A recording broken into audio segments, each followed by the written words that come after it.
안녕하세요 여러분들. 만약에 이 미국에서 시가총액 2위 기업이 주가가 많이 올랐다는 그런 이유로 이 투자 경고가 붙고 심지어 거래 정지가 될 수 있다고 발표를 했다라고 생각을 해보자고요. 그러면 이 월가 전체가 난리가 날 겁니다. 이 백악관이 움직이고 연준이 결국 움직이게 되고 시장이 멈추는 사태가 발생할 겁니다. 그런데 이 한국에서는 그런 일들이 아무렇지도 않게 벌어지고 있습니다. 오늘은 SK 하이닉스 그리고 하나 에어로스페이스의 투자 경고 사례들을 한번 보면서 제가 왜 코스피 코스닥 시장을 절대 쳐다보지 않는지를 이 구조적인 이유로 설명드리겠습니다. 최근 SK 하이닉스의 주가가 소폭 하락으로 마감이 되었었습니다. 이 한국거래소는 SK하이닉스를 투자 경고 종목으로 지정했기 때문이죠. 그 이유가 조금 충격적이었는데요. 다름 아니라 1년 전 대비 244% 급등했다는 이유고요. 최근 15일 중에 최고가 기록이기 때문에 규제를 했다라고 했던 것입니다. 이게 얼마나 황당한 이유냐면요. 단순히 기업이 잘 돼서 오른 게 아니라 가격이 그냥 올라갔다는 이유로 위험하다라는 판정을 받은 것입니다. 투자 경고가 붙으면 이 신용 매수가 금지가 되고요.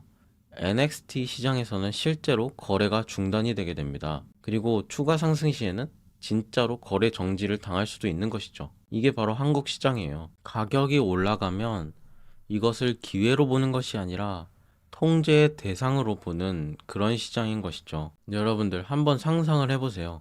엔비디아가 244%가 올랐다고 SEC가 투자 경고를 때려버릴까요? 절대 아니겠죠. 애플이 급등을 해서 거래 정지가 가능할까요? 마이크로소프트가 예전에 시총 1위를 달성했을 때 갑자기 너무 올랐다고 규제를 때려버렸나요? 이런 적이 없죠. 미국 역사에서 이런 일은 거의 없습니다. 왜냐하면 미국은 주주가 최우선인 시장이기 때문이죠. 주주 친화적인 시장이라는 거예요. 하지만 한국은 주주가 1순위가 절대 아닙니다. 그래서 이런 규제가 가능한 것이죠. 여기서 한국 시장의 본질이 드러나게 되는 것입니다. 그렇다면 왜 한국 시장은 태생적으로 주주 중심 구조가 아닌 것일까라는 의문이 든다면 첫 번째로 시장을 관리하려는 그런 금융 당국 때문이기도 하고요. 두 번째로 가격을 통제하려는 규제 철학을 가지고 있기 때문이기도 하고요. 세 번째로 주주보다는 정부, 기관, 기업 중심의 시스템이 고착화됐기 때문이죠. 이 미국은 시장의 위협을 시장에 맡겨서 처리하게 하지만 한국은 시장의 가격을 정부가 통제하려는 시도가 많아 왔습니다. 그 결과는 무엇이냐면 장기 투자가 불가능한 시장이 되었다는 것이죠. 가격이 오르면 그 기업의 성장적인 신호로 받아들이는 것이 아니라 관리의 대상, 통제의 대상, 이렇게 보기 때문이죠. 왜냐하면 국민들을 지켜야 될 그런 사명을 가지고 있으니까요. 시장의 원리에 의해서 통제가 되지 않는 것입니다. 제가 항상 투자 철학에서 말씀을 드리죠. 돈을 결국 크게 벌고 돈을 벌려면 장기 투자를 해야 된다고요. 단타는 이미 돈 많은 사람들이 소액으로 재미 보기 위해서 하는 것입니다.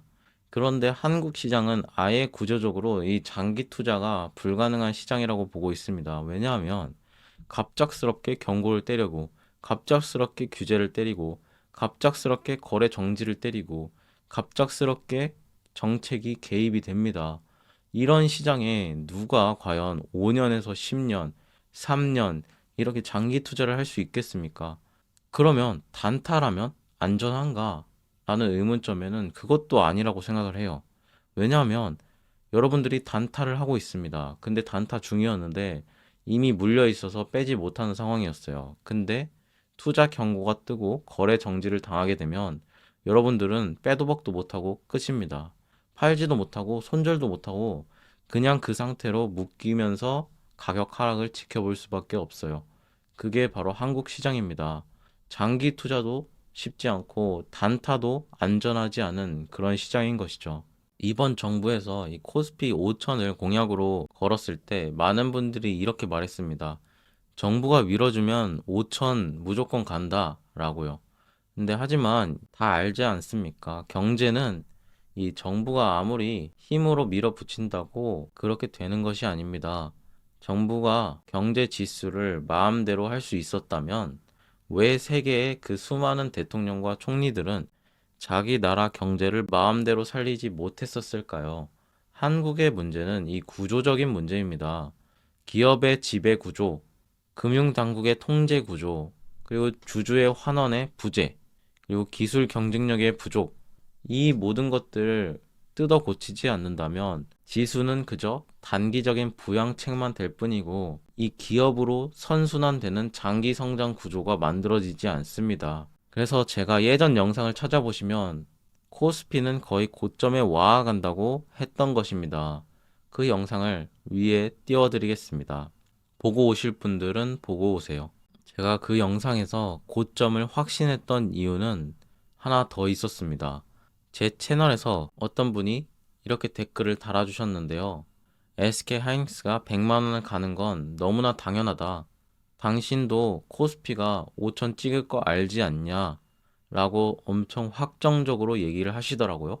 근데 제가 이 말을 딱 들었을 때 어떤 생각이 들었냐면 예전에 2020년도, 21년도에 바로 코로나 유동성 장세에서 우리나라 삼성전자가 10만 전자 간다, 20만 전자 간다 이러면서 뉴스에도 나오고 염승환 이사님도 말씀하시고 다 난리 났던 그런 기억이 납니다. 그때 저도 삼성전자를 투자하고 있었습니다.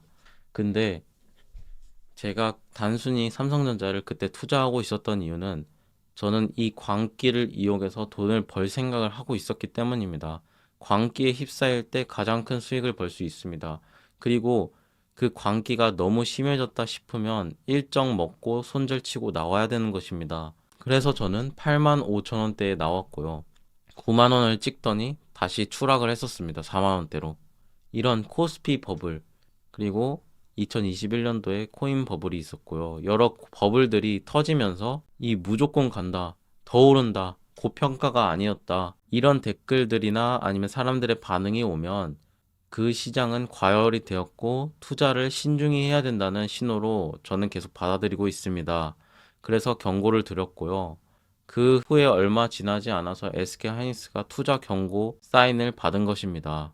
제가 7년간 주식 투자를 하면서 진짜 하락도 많이 경험하고 이 산전수전을 다 겪으면서 나름 원칙을 가지고 자산을 불려왔습니다. 이 경험들을 통해서 주식판을 읽는 눈이 조금 길러졌다고 생각하고요.